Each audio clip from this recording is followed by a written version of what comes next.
മാന്യ പ്രേക്ഷകർക്ക് എൻ്റെ പ്രണാമം. കഴിഞ്ഞ വർഷം ദീപാവലി ദിനത്തിലായിരുന്നു കർണാടകത്തിലെ കോൺഗ്രസ് സർക്കാർ ടിപ്പു സുൽത്താന്റെ ജയന്തി ആഘോഷിച്ചത്. ഏകദേശം എൻ്റെ ഓർമ്മ ശരിയാണെങ്കിൽ ടിപ്പു സുൽത്താന്റെ ജയന്തി ഏതാണ്ട് നവംബർ 22 ഏതോ ഒരു ദിവസമായിരുന്നു. അന്ന് ആഘോഷിക്കാതെ ദീപാവലി ദിവസം പ്രീപോൺ ചെയ്ത് 10 ദിവസം മുമ്പ് ആക്കി നവംബർ 12 മറ്റോ ആണ് കഴിഞ്ഞ വർഷം ദീപാവലി വന്നതെന്ന് തോന്നുന്നു. ആ ദിവസം ആഘോഷിക്കുകയുണ്ടായി. വളരെ ആഘോഷം ദീപാവലിയുടെ ചെലവിൽ നടന്നോട്ടെ എന്ന് വിചാരിച്ചിട്ടായിരിക്കാം. അതല്ലെങ്കിൽ ഒരു പ്രത്യേക വിഭാഗം മതത്തിന്റെ വോട്ടും അവരുടെ കൂട്ടത്തിൽ ഞങ്ങളുണ്ട് എന്നുള്ള തോന്നലുണ്ടാക്കാനും, ശരിക്കും ദേശസ്നേഹി എന്ന് മുദ്ര കുത്തിയിരിക്കുന്ന ടിപ്പു സുൽത്താനെ കുറിച്ച് ചിദാനന്ദപുരി സ്വാമി നല്ല ഗംഭീരമായിട്ട് വിവരിച്ചിട്ടുണ്ട്. ചരിത്രപരമായിട്ട് ഏത് പുസ്തകം നോക്കിയാലും UGC അപ്രൂവ് ചെയ്ത പുസ്തകത്തിൽ വളരെ വ്യക്തമായിട്ടുണ്ട്. കേരളീയര് ഒരിക്കലും മറക്കാത്ത കാര്യമുണ്ട് ടിപ്പുവിന്റെ പടയോട്ടം. ടിപ്പുവിന്റെ പടയോട്ടം തൃശ്ശൂരിൽ നിന്ന് വടക്കോട്ട് കാസർഗോഡ് വരെ എത്രയെത്ര ക്ഷേത്രങ്ങളാണ് നശിപ്പിക്കപ്പെട്ടത്, എത്രയെത്ര വിഗ്രഹങ്ങളാണ് തകർക്കപ്പെട്ടത്.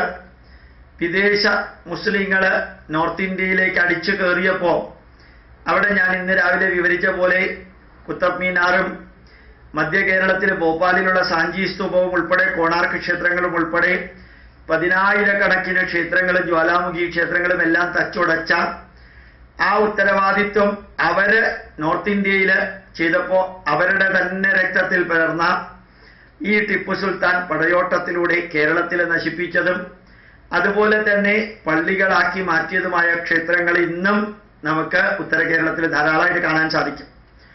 ഒരു സത്യമുണ്ട്, ഇംഗ്ലീഷുകാരെ തകർക്കാൻ ടിപ്പു സുൽത്താൻ ഇംഗ്ലീഷുകാരോട് പടപൊരുതി.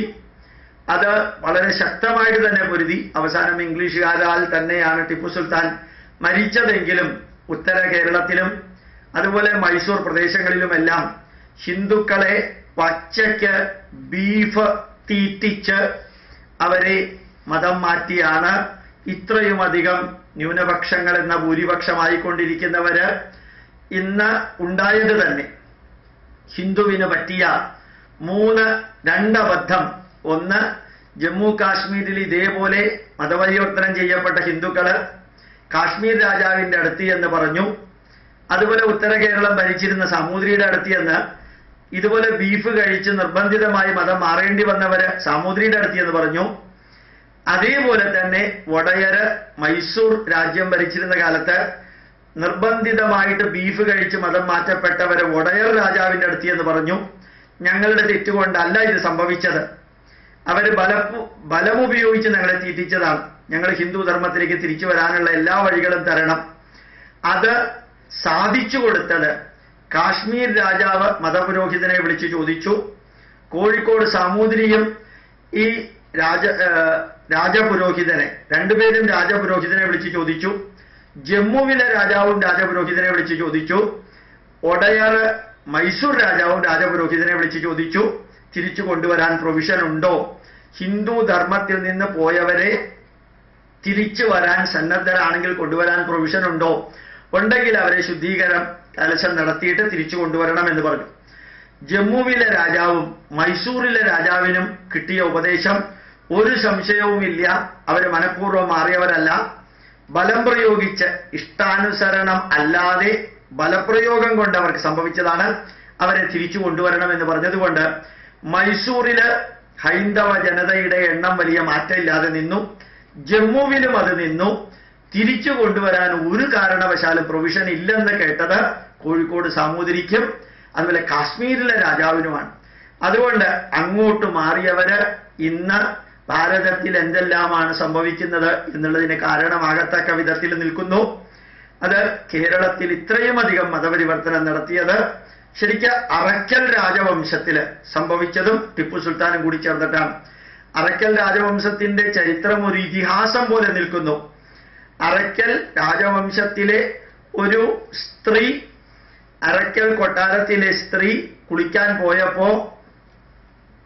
പോയപ്പോ ഓലക്കുട റോഡ് സൈഡിൽ വെച്ച് മുങ്ങിക്കുളിച്ച് കയറി വരുമ്പോ ഓലക്കുട കാറ്റത്ത് പറന്നുപോയി അത്രേ.